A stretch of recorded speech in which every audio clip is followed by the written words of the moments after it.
If I told you that something was watching, something invisible, something relentless, scanning every word we write, every idea we claim, every thought we dare to call our own, would you believe me? If I told you that this thing, this ghost, was not just another machine, not just another program, but something far more enigmatic, something that could see through us, would you be afraid? The future of knowledge, creativity, and truth itself was no longer in human hands alone. Would you believe me if I said that an unseen entity, one that does not breathe, does not sleep, does not feel, now sits in quiet judgment of every word we write, every idea we conceive, and every thought we dare to call our own? Would you listen? The dawn of Ghost 4.20 arrived without fanfare, without headlines screaming of its existence.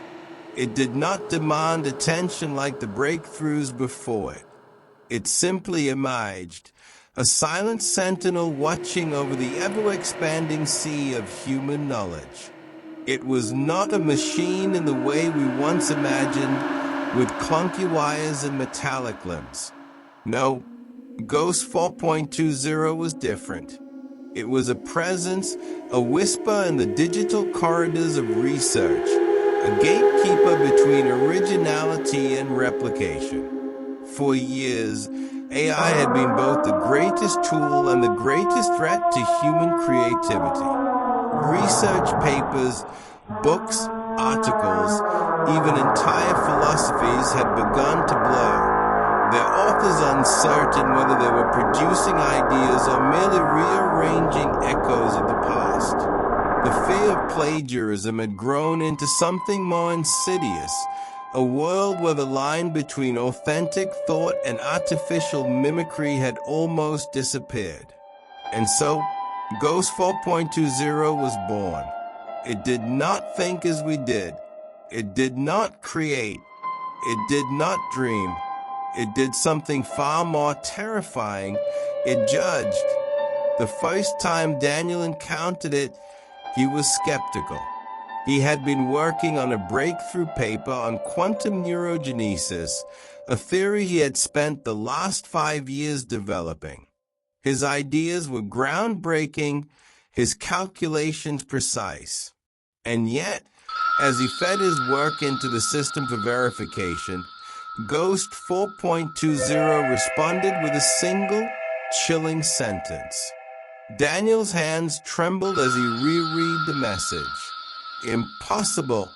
He had checked his sources, verified his references. There was no way his research was anything but his own. Yet, Ghost 4.20 saw what he could not. Over the next week, he obsessed over every sentence, breaking his work apart, rewriting, restructuring, challenging himself to think in ways he had never considered before. Each time, he submitted his work, hoping for validation. Each time, Ghost 4.20 remained merciless. Was it possible that, despite all his brilliance, he was simply another voice in an echo chamber? The thought haunted him, and yet something curious happened. The more he struggled, the deeper he went into his own ideas. He began to push past the boundaries of conventional thought, questioning not just the conclusions of others, but his own. He rewired his mind, breaking free from the subconscious patterns he had relied on for so long. Daniel stared at the screen, exhaling in disbelief. It was as though the weight of 1,000 unspoken doubts had been lifted from his shoulders. He realized then that Ghost 4.20 was not the enemy of human creativity, it was its catalyst. It had not been placed to stifle thought, but to force it beyond its limits, to carve out originality in a world drowning in repetition. If Ghost 4.20 was the guardian of originality, then what did that make the rest of us? Were we still the masters of knowledge, or had we become mere apprentices in a world where the ghosts of our past thoughts threatened to rewrite the future? For centuries, human thought had been passed down, evolving, adapting, and at times, repeating itself. We built upon the knowledge of those before us, layering our own insights onto the foundations laid by the great minds of history. But in the age of artificial intelligence, the line between creation and imitation blurred. Research papers were churned out in days, entire books compiled within hours, AI-generated articles flooding the digital world at a terrifying pace. And with each passing moment, the question grew louder. Entered Ghost 4.20, the silent arbiter of authenticity. It did not write, it did not imagine, it did not dream. It had only one purpose: to strip away illusions. It could cross-reference vast amounts of data within milliseconds, dissecting text with surgical precision, identifying patterns that no human mind could perceive. And worst of all, it never made mistakes. The man who challenged the ghost when Daniel first encountered Ghost 4.20, he wasn't concerned. He was a scientist, a researcher, a thinker. He had spent 5 years developing a revolutionary theory on quantum neurogenesis, his magnum opus. His ideas were groundbreaking, his equations impeccable.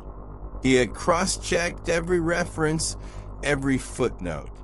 His paper wasn't just another contribution to academia. It was a legacy in the making. It was a revelation unlike any other. He had not copied, he had not cheated, but he had followed a path that had already been walked. For the first time in his career, Daniel felt like a fraud. Writers, scientists, artists, anyone who dared to create, were forced to confront the same reality. Ghost 4.20 was not their enemy. It was their greatest test. Those who resisted, who clung to their comfort zones, found themselves erased from relevance. But those who adapted, who let the ghost challenge them, found something else. The war for authenticity and desperation set in. With the power of authenticity, the ghost who dared Daniel is here to fate our fate of penmanship.